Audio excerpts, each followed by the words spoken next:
This is the United Podcast Network.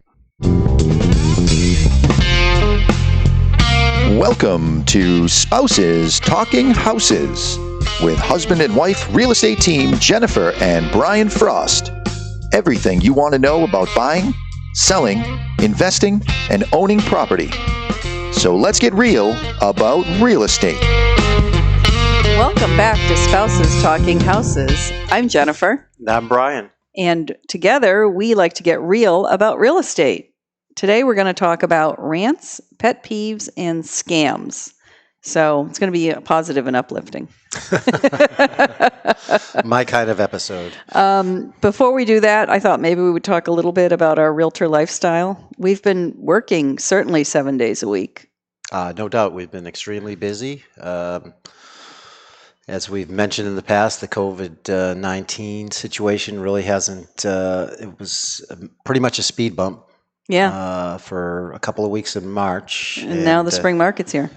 Yeah, and it's been spring market for 4 months. Yeah. So, as I like to say, it beats the alternative, and we are the lucky ones that we are able to work full time during this absolutely this situation where there are many people out there that can't. So and we've been showing houses. Then Brian's been doing CMAs. Then I've been getting the offers in, and then if we're not the lucky ones on that offer, we have to repeat the process all over again. So pretty much dinner time every night is CMA and offer. It has been, yes. Yeah. And when I'm not working, I'm playing golf. Exactly. Watching hockey or harvesting tomatoes. Exactly. And then when he's doing those things, I'm working, but then I play tennis, usually mid-morning most days, so that I get some work done early in the morning. I go play tennis, I take a shower, and then I do any appointments and the rest of my work the rest of the night. So we try to make sure that one of us is working at all times. Except for perhaps, Saturday night and Sunday night. I think we've been doing a pretty good job of that. Yeah, exactly. So I know that you do have some pet peeves about me and vice versa. I won't bring those up today. Okay, thank you. we got to keep these episodes short, right? Exactly. I figured you were going to start talking about how I text you one word instructions. Don't get me going. Hold on, I need to know a little bit more. I need to know just a little bit more. What are these one-word instructions? Is it just like clean? No, it's always real estate related, but it's just sell. No, she'll just give me it'll be more than one word. a 2-word thing, and I'm like, what does she want me to do? I'll be like get lockbox. And I'll be like, oh, okay. It'd be nice if I knew what property that is. And, call this person. Can I have their phone number? Whatever. Yeah. So I'll be with clients and maybe we're in the middle of a showing and I'm running late and I need him to let the other agent know. So I'll try to just text him very quickly and discreetly while I'm still with the clients and whatever, but then I never give him enough information. And he starts to have many meltdowns? You can say whatever you want. I'll deny it. All right, so let's move on. Exactly. So I want to complain about appraisal management, companies. Please do. Go ahead. Yes. Yeah. You can start. I by the way, I had a list made out here, and then in the car on the way over, I thought of 3 or 4 different new pet peeves, and I got my blood pressure up and everything, and then I walked in the door and I couldn't remember a single one of them. Well, maybe they'll come to you soon. So I think my lack of memory might be one of my pet peeves. I used to have really kind of a steel trap memory. Okay. And you don't? No, okay. I don't. But I can still drive by just about any house and tell you from the outside what I think the layout's going to be. Okay. And especially if I've been in it, 10 years ago or something like that. Yeah, I can always drive. If I've appraised a property, whether it's 15 or 20 years ago, drive by it, I go, oh, yeah, I appraised that. So and I remember this about it or that about it. So the first one was one that you were ranting about this weekend. Well, when we say rant, I might have just mentioned it. You might have mentioned it. Okay. Yes. Sorry. But yes, several several weekend showings are not being really advertised as an open house. You secure a showing time. Right. You have an And, appointment. you get a lockbox. You go over there with your clients, and you drive up to the property, and there's 25 other people roaming around. It's a free-for-all. Roaming around the yard, and I'm thinking Yeah. to myself, is this an open house? Or I thought I had an appointment here, and on at least 2 occasions, the listing agent was nowhere in sight. So I guess it was just like, come see the property between, We'll approve 9 anything. o'clock We'll and approve 2 anything o'clock between these and- times as many people. Yeah. Right, exactly. And you may or may not see me there, but whatever. I went to one that was like that, and it was an open house, but they were also booking the broker showings during the same time. And while we were in the yard, it looked like something out of Night of the Living Dead, because there were just people coming from everywhere towards the house. right. With masks on. With masks on. Exactly. Another one of my pet peeves when it comes to showing houses is agents who do not have an electronic super key. So the super lockbox is a lot more secure. Well, that's not really a pet peeve of mine. The pet peeve of mine is that I have to go out there and meet them there because they don't have the super They don't key. have the super key.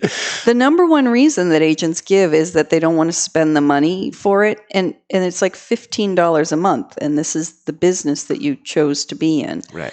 The super key allows us to have a lockbox on the house that only realtors can access, that realtors have to update their ability to use the key every 24 hours. It's a lot more secure than a regular combination lockbox. It'll record who opened it, who closed it, Exactly. all of that. It's so much more secure than a combo box. And we end up putting combo boxes on our houses sometimes because we know that there's going to be 5 or 10 agents who don't have the super key. And then I either have to teach them how to use the app and give them a one-time code, Yeah. or you have to go meet them there, or we have to go switch the lockbox. And if everybody doesn't use it, then it makes it impractical to put the boxes on the house. Yeah. So if our client is okay with putting a manual combo lockbox on Right. it, that's what I always prefer because I don't want to get into those situations. Right. But I prefer the super because I like the security yeah, it's of more it. secure. And if Yeah. I was a seller, I would want that security. Exactly. Exactly. So there's one of my rants. Yeah. Okay. Setting up showings is probably one of the more, should I say, frustrating. It's just time consuming every time we have to set up showings and we're juggling them all around and something goes under agreement and you take it off the list and something new comes on and you add it on the list and you're trying to fit all the times in and the distances and everything. And then you have the majority of the homes in our multiple listing service, the agents will use a showing service. Showing time is the one that we use. Excellent service. Excellent service. And it's so easy to just map out your route and request everything all at the same time. And then there will be agents who are like, you have to call them or text them, and then they don't get back to you. And then by the time they do get back to you, they want to accompany the showing, which means you have to do it around their schedule. So all of a sudden, your whole afternoon that you mapped out, you have to remap out in order to accommodate this. Drives me nuts. And this isn't really COVID related either. This No. happened Yeah. pre-COVID. So, Yeah. I mean, I can understand where, in some situations where sellers, they want accompanied showings and they don't want just people Yeah. randomly walking through the house. Oh, yeah. And I understand that. yeah, and certainly there are some specialty properties where the listing agent being there is, sure. is a huge help. Of course, yes. But for your run-of-the-mill, Yeah, for your Cape Colonial ranch in the split. $300,000 or $400,000 Yeah. range, I mean, there's no real reason to Right. accompany showing. we can figure it out. Yeah. Or if you're going to accompany showing, at least just make it easy. Make it easy for us to schedule and reply to us promptly so that if we do need to rearrange other times, we can do it. Don't wait until the night before and I've emailed you 3 times to see whether we can get in or not to get back to me. That's Well, I also the think issue. that unaccompanied showings benefits the seller and the buyer I do too. because they can talk freely and openly. When you're at an accompanied showing, you're like, you really don't want to say whether you like the property or, I mean, it's good that you can directly ask the listing agent about something that's unique, but Right. other than that, I have definitely been in situations where either the seller has been insistent upon being at the showing, or it was a for sale by owner, or the agent who's accompanying the showing is really featuring something they think is a highlight of the house that I know for a fact I have to help my buyer work around that because that's not what they want. right. And it's a lot easier. Yeah, we're tearing that down anyway. Exactly. Of course, now with all of the audio-visual recordings, we don't talk as much in the house freely as we would anyway. But the buyer, I think, likes All that day long. Sorry. The buyer, I think, likes that opportunity to talk through, hey, I would not use this room as this. What could we do to it? How could we open this up, etc. And they feel a little bit encumbered, I think, when... Look at that wallpaper. What were they thinking? I mean, it's just... That's about all wallpaper right Yeah, now. exactly. There are a few that I like, but most Right. people are not fond of wallpaper right now. By the way, I don't know if we should be recording our rants, but this is very cathartic for me to be able to complain about a bunch of things. This one is one of yours. Low talking home inspectors. Yes. It's my job to go to 90% of the Yes. home inspections. If I can get Brian to do the home inspections, that's what's going to happen. Which, they can be pretty boring. They usually last between 2 or 3 hours. Yep. And you're basically following around the home inspector to find out what he's saying about the features of the property, whether it's good, bad, or horrible, and or failing. And occasionally you get a home, so you get a home inspector that just talks, very low, and I always have to feel like I got to get in there close to him so I can. And hear. right now you're supposed to keep your distance. Exactly. So it's even tougher now with the social distancing. But so it's very frustrating, especially if I'm there for 2 or 3 hours and I can't even tell you what. I know. What he I'll said be or- like, Brian, so what did he find you? Yeah, You don't know. And a lot of times, I shouldn't say a lot of times, and occasionally you get one that won't even really talk to the buyers or the potential buyers, Right, which right. to me that's a problem because part of the home inspection process is a learning process for the buyer. It's educational, yeah. Here's the shutoff for the water. Right. You need to know that so when you have a plumbing leak, you can run down and shut it off. Here's how and where you change your furnace filter and how Right. often you should do it. And Right. yeah, they're educating them And about that house. You have a transfer switch for a generator. This is how you'd operate it. This is how you can tell if you're, so and so. Yeah. So. Yeah. All right. So another one of my pet peeves, and we do get fined for this by MLS. This is a pretty serious thing. And that is if you do a status change on a property late. So let's say, an offer gets accepted on a Friday. We're supposed to update that within 24 hours, or 48 hours, I should say, 2 days, in our multiple listing service. And if an agent doesn't do that promptly, and they're still approving showings, we can go look at a house. And then, when I go to say, hey, we're looking to submit an offer, they'll be like, oh, we accepted an offer 3 days ago. In this market right now, because multiple offers are pretty common, a lot of agents are communicating, hey, we have a deadline and we want all offers in by a certain date. But in a more balanced market, that's not always the case. And it can be frustrating to show a house. Your buyers get all excited and then they're like, oh, Sorry, it's not available. sorry, it's not available. Right. Yeah, waste of time for everybody. Well, thanks. Now I'll change the status. Yeah, exactly. So, And I've never done that, right? no, you're pretty good. Okay. You're pretty good about changing the status. I can't say we are 100% right. So as we complain, we have to always say, don't remind me of this if I make a mistake. Yeah, no one's perfect. So. Exactly. I would say bad photos or no photos. Oh, yeah. Well, as an appraiser also, when I'm looking at for comparables on sold properties, I'll pull up a property and, gives me all the information. And, generally you'll click on the photos and there's going to be 30 to 40 photos. They're going to be professionally done. I can really get a feel for the condition and maybe not the condition so much, but the quality. The quality at least, yeah. And the overall, curb appeal and whatnot. And then sometimes you pull up the pictures and they're very dim. They're like off angle. They're off angle. And it's like you could tell somebody just went through, not even probably with a smartphone, but with like a Kodak or something. And just some of them are terrible. And I'm like, really?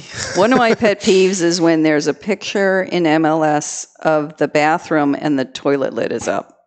It drives me nuts. Well, the other thing that drives me nuts as an appraiser when I'm going through searching for comps or doing a CMA is put the front picture of the house as the main picture. I don't always do that. A lot of times you have the kitchen or the whatever. Well, some houses don't have curb appeal. Okay, I know. If it's an ugly house, I understand that. But half the time the outside looks fine, Right, It's just like, so then I got to look at it and go, oh, well, because it makes it easier for me because obviously if I'm doing a split, I can just go. You want to pick out the similar styles. Yeah, so I'm going to avoid. But when it's the kitchen, then I got to look at it, go to the next photo or whatever. Right. Yeah. So. Right. No, I get that. When we have an open house and we have a sign-in sheet, one thing that I would prefer people do is that A, they sign in. I mean, we're letting you into somebody's private home. It's the least you can do. And B, if you just tell me that you have an agent, either orally, verbally, or you write it on the thing, I'm not going to bother you. I feel like sometimes they don't want to tell us they have an agent because they think we want both sides of the deal. And so they're hesitant to tell me they have an agent.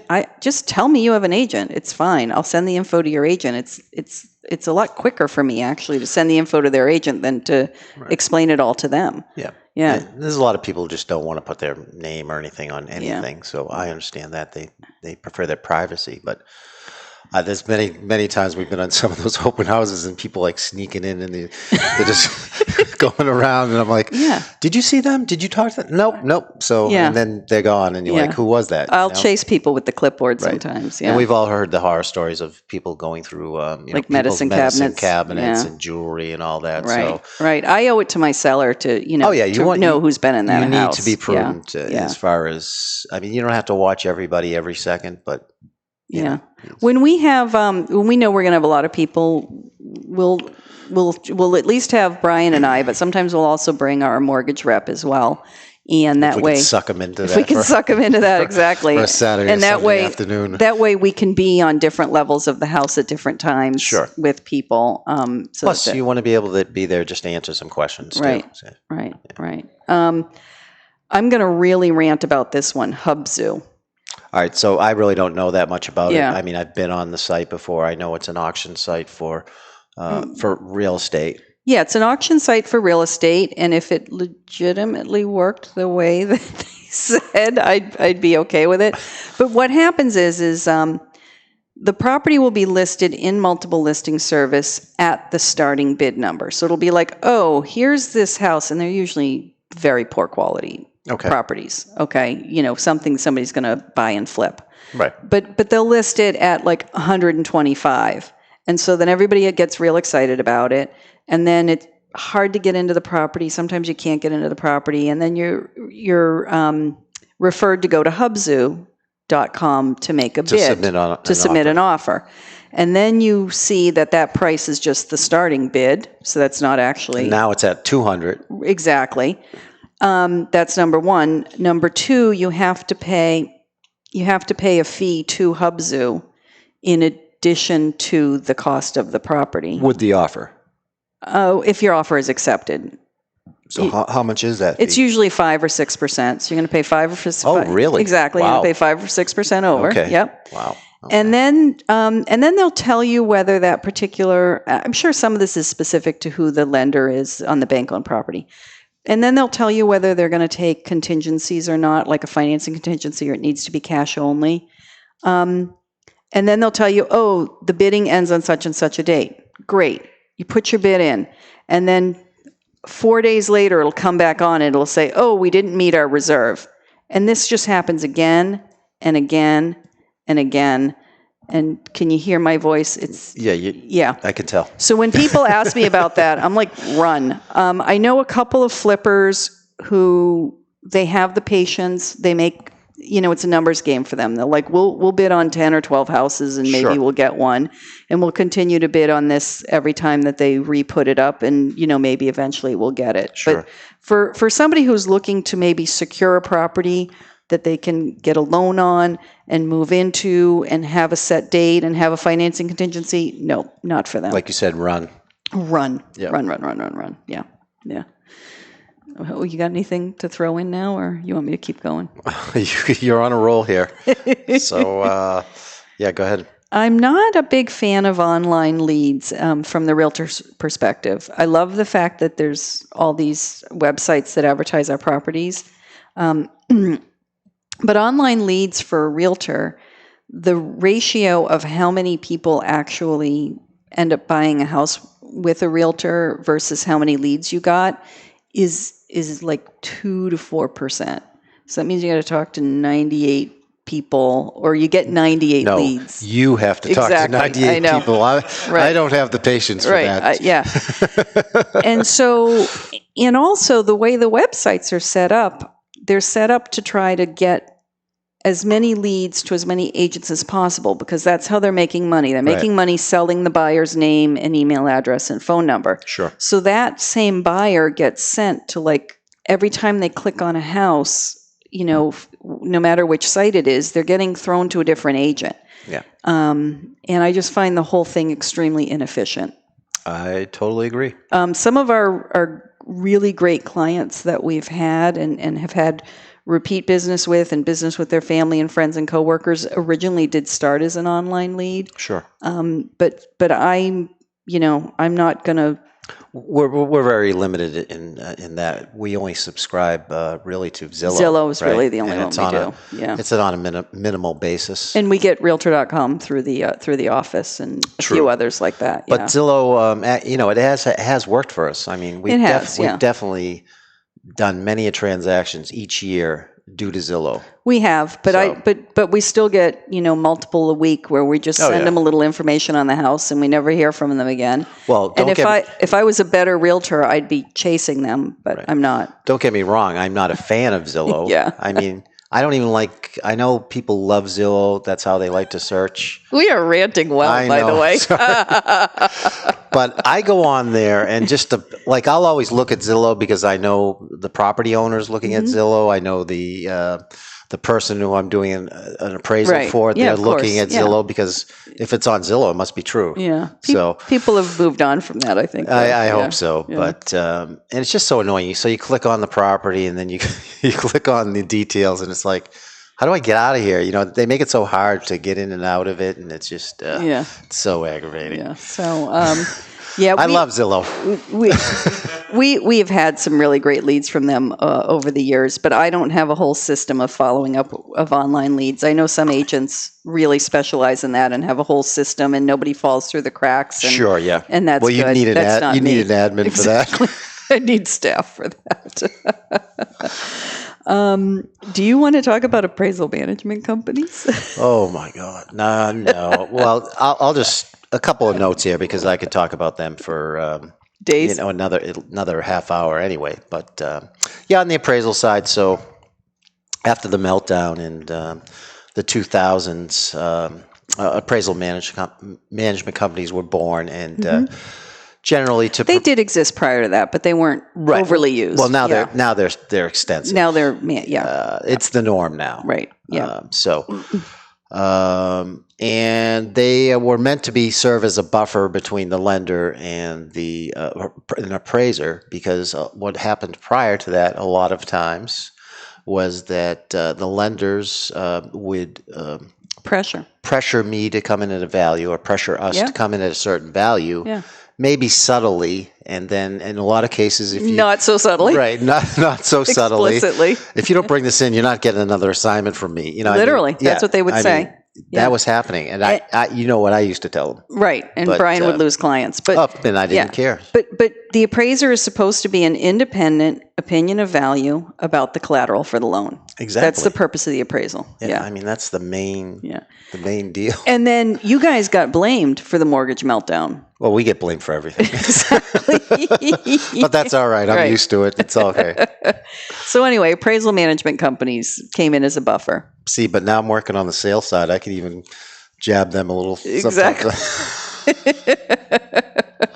And believe me, this might not be the best episode, but it is fun for me. Believe me, I do enjoy it, depending on who I'm dealing with. So, all right. So yeah, I mean, and to me, so they're also offering ridiculous fees. They're broadcasting these emails. I'm talking about the AMCs now, the appraisal management companies. Yeah. So they'll broadcast, this is a fee for XXX for this certain property for this type of appraisal assignment. I don't know how many people they're sending it to, but I'm sure it's a lot. I think it's everybody on their list. Right, exactly. Yeah. So it could be hundreds. Anybody on their list who handles that zip code. It could be hundreds. Yeah. It could be thousands. Well, probably. There aren't hundreds of appraisers in this area. All right, maybe there's 50 or whatever. Yeah. And the fee, which is XXX, which I can't really discuss, is just so absurdly low. And I look at it and I go, if anybody's doing an appraisal for this amount of money, I'd rather not do it. Well, you don't have to discuss it. All I have to say is it's less than what you got paid 30 years ago for the same assignment, right? There's no doubt about that. Yeah. But, yeah. And it's just a waste of time because then you have to go back in. So you have to say, all right, that fee is not acceptable, which is totally obvious. Right. Then you have to go in and say, this is what my fee is. And they'll find somebody who'll do it lower than me. This is sounding like Hubzu to me. All right. So, and then also the turn times are ridiculous too. So they send you an order on Tuesday and they want it by Wednesday at 5:00. Like you can't even see like I don't have anything else to do. Like this is, I've been waiting all week for your assignment. Let me jump right on it. Sorry. All right, I'm done. Well, no, there's one more thing about AMCs that there's two things about AMCs. One is they collect a more expensive sum from the consumer than the consumer ever paid in the past for appraisals. And then they pay you guys less than you ever earned. So I don't like that part. It was better when I didn't see the settlement statements. Right, exactly. Where I actually see what they paid the appraiser. And the other thing is that they hire people at like a call center who are, I don't know if they're entry level, but it kind of seems like they might be, to call you every day about the status of the appraisal, even if you've already given them a status report. Oh, I love those daily chats. So you'll tell them on Monday that you have an appointment on Thursday, and they'll call you on Tuesday and Wednesday and ask you the same question. Yeah, just to make sure that, it hasn't changed. You didn't miraculously go over there on a different date or something. So, Yeah, I can't even go there, so. Okay, yeah. We didn't put alcohol in your cup. So. Again, I love appraisal management companies. I'm going to talk a little bit. Well, just before we go on, there are good appraisal management companies and there are bad ones. Right. Like anything else. Yeah. Exactly. But I'd say the percentage of good ones is very low. Yeah. So. Yeah, I'm not a fan of them at all. Okay. So in negotiations, there are a couple of things that get me. One is when you have a contract and it doesn't have firm dates, closing date to be determined, second deposit to be upon acceptance of the home inspection. You can't really enforce a contract that's not specific. So I don't like that. I sometimes get myself into hot water because I put a specific date regarding the second deposit and then things drag out on the home inspection and I have to extend it. But I'm still old school. I'd rather have a real date. We understand that sometimes closing dates, the buyer's willing to be flexible, but you still need to put a date in there and then be able to change it. So that's my pet peeve. Okay. Another one is contingencies that have no dates. House is subject to appraising, period. By whom? For what? By when? For what? For what? What happens if it doesn't appraise? Right. Yeah. I only use, we have some attorney-approved clauses that we can use in our purchase and sale agreement. We are not a lawyer. Real estate agents shouldn't be making up language to go on the contract. Sure. They should either use a pre-approved attorney clause or the buyer or seller can dictate what to put in. So the consumer can say, this is what I want it to say. Sure. But we should not be making up wording. And the appraisal clause is generally not necessary on most deals because The financing is tied to it, yeah. if it comes in short, then they're Right. not going to be able to get their loan. Right. But if somebody's putting like 50% down and, Okay, you know, they're doing a mortgage that's 50% Yeah, they loan to value. they want to know it's worth Right. what they're paying for. Something like that. Okay. Another pet peeve I have in regards to negotiations is this is more so with home inspections. Well, they have to do this. You know, the sellers have to fix this. That's not actually true. You know, and I'll get that usually over. I mean, this is what the buyer's agent is telling you? Yeah, the buyer's agent saying, oh, the radon is high, or there's a septic issue, or there's a safety issue. So you have to deal with it. So you have to do it. Right. It's probably in my best interest for the seller to strongly consider doing that, but you don't have to. And every now and then an agent or a buyer will say to me, well, isn't it illegal for the seller to sell a property if the septic has failed or if there's radon? No, it's not illegal. You can sell a house that's been half burned down and, you know, somebody will buy it, right? Well, if it's a cash deal. If it's a cash deal. You're not going to get financing. You're not going to get Right, financing. exactly. So I'm not saying that they're wrong, that the seller probably should do it, but the words "they have to" Don't tell me what I have to do. Don't tell me what I have to do. Because, you know, they could give a credit for it. They could fix it. They could find a cash buyer. You know, It's all negotiable. it's all negotiable. There's always options. There are certainly options that are a lot cleaner and more profitable for all parties. And so there you go. I'm sure you love when you get bullied by Massachusetts agents who act like that you don't know what you're doing. I don't know what I'm doing in Massachusetts. Massachusetts, yes. Because you're from New Hampshire. I did have one that would say that to me every single conversation, and I looked up, and I had been licensed in Mass for 10 years longer than she had. But, you know, yeah. Oh, well. Sometimes I adopt the Southern thing where you're just really, really, really nice. Really? Though, yeah. Not with you. Yeah, I was Not gonna with say you. that. No, So every time this woman says that to you, you're like, oh, bless your heart. Exactly. Bless your heart. Bless your heart. It started to be a bingo game for me. I was like, is she going to say it? Is she going to say it? Title companies that charge the seller to review the deed is also a pet peeve of mine. So meaning that they get the deed and just make sure it's okay with them, or Yeah. So normally, in an attorney state like Massachusetts, the seller's attorney draws up the deed. The bank's attorney goes ahead and handles the settlement and does all the closing documents. In New Hampshire, most of the time, the seller does not have an attorney. So the settlement company, title company that's drawing up the documents says, hey, we can also draw up the deed for you, Mr. and Mrs. Seller, and it's going to cost, you know, XYZ, maybe $200, right? No problem. But then they'll say, but if you don't have us draw up the deed, if you don't pay us to do the deed, then we're going to charge to review the deed that your attorney draws up, which sounds like blackmail to me. It's like either have us type up the deed or we're going to charge you to review it. right? Well, the seller, A, did not hire them, and B, they need to review the deed as part of their job as settlement agent and as part of their doing the title search on behalf of the bank and the buyer. Right. So they should be charging the bank and the buyer. But they didn't. They didn't charge the bank and the buyer because they assumed they were going to be the ones to draft the deed, and then they're trying to push that onto the seller. Okay. And it annoys me. I can tell. But you're not ranting. I'm not ranting. No, I'm doing good. I'm doing good. I'll try to be somewhat more positive. Can we talk about lenders where the only way that you can find anything out is to call an 800 number? Come on, I want to use Wells Fargo. Bank of America? Ooh, Yeah.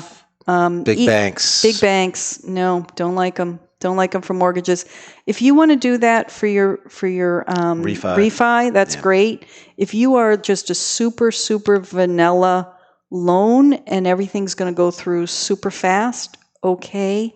But for us in a transaction where the dates are so important, and another common thing that I'll see is that somebody will go down to their local bank branch where they have their checking and savings account.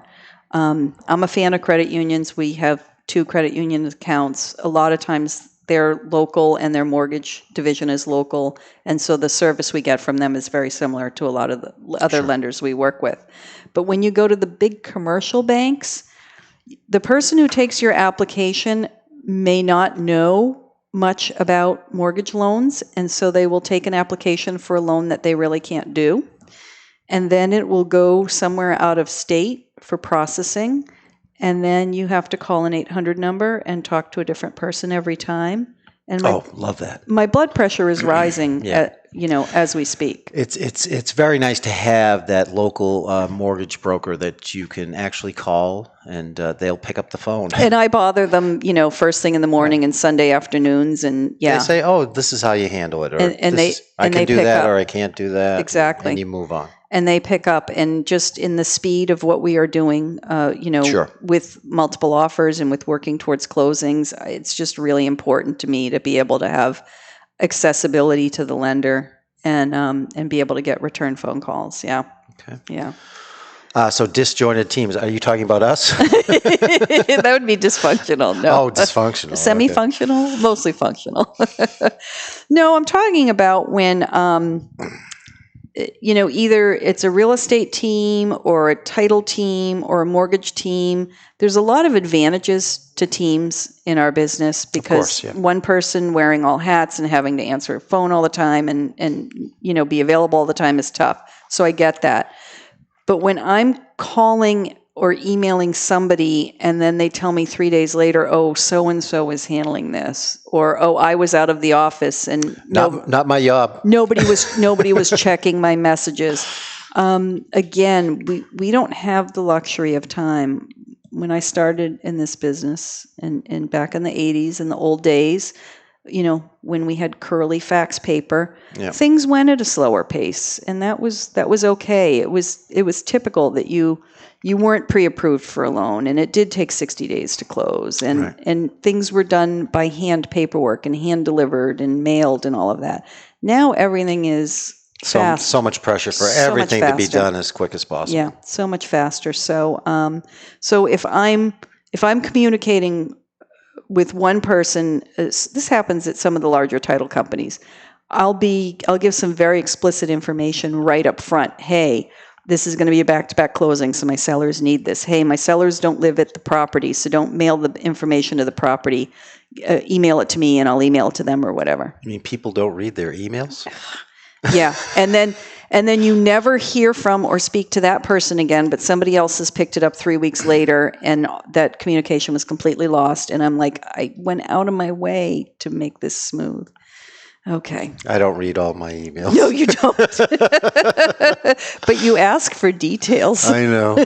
You're like, I want detailed instructions in writing. But it helps if I read it. Oh, yes. All right, move on. Husband-wife teams. All right. Well, now this has gone on pretty long, so maybe we should do scams another day. Yeah, I think so. I think we've ranted enough. Yep. So verbal offers are definitely a pet peeve of mine. They are not worth the paper they are written on. This is a huge no-no. Agents who give the combination code on a combo box to their buyers. Oh, people do that? It doesn't happen often, but back when I used to manage vacant properties, bank-owned and relo properties, I had more than one person move in early because the agent had given them the code. This is a huge no-no. Oh. Huge no-no, huge problem. So what's the hidden home sale contingency? A hidden home sale contingency is we've got to sell our home, but we're not going to put in the contract that we need to sell our home. It's just our financing will be denied if we don't get it. So they're hiding from the seller. Okay. Right. Yeah. They're hiding from the seller that they need to sell a home. Which you really can't do now because, I mean, you're always going to ask if it's not on. Well, I'm always going to ask, and then I want the lender letter to say that they don't have to sell their home. Of course. But those are things to look for. So anyway, so we can talk about scams, and maybe other people will have some pet peeves that they want to let us know about realtors. I bet people definitely have pet peeves about realtors. And probably us. And appraisers and us in a podcast. Oh, yeah, I'm sure. So thank you so much for joining us to get real about real estate, and we will see you next time.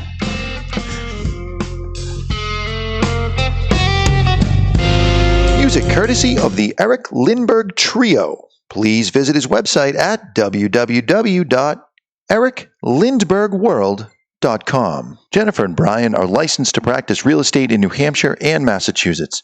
Brian is also a certified general appraiser in New Hampshire. They are not lawyers, accountants, home inspectors, or therapists. Real estate customs and rules may be different in your area. Each Keller Williams Realty office is independently owned and operated. The Realtor name is trademarked to members of the National Association of Realtors. If you are currently under contract with a real estate agent, this is not intended as a solicitation. Views expressed on this podcast by Jennifer may not be shared by Brian and vice versa, nor are they necessarily the views of Keller Williams Realty. The views and opinions expressed by the hosts, guests, or callers of this program do not necessarily reflect the opinions of the Studio 21, Podcast Café, the United Podcast Network, its partners, or affiliates.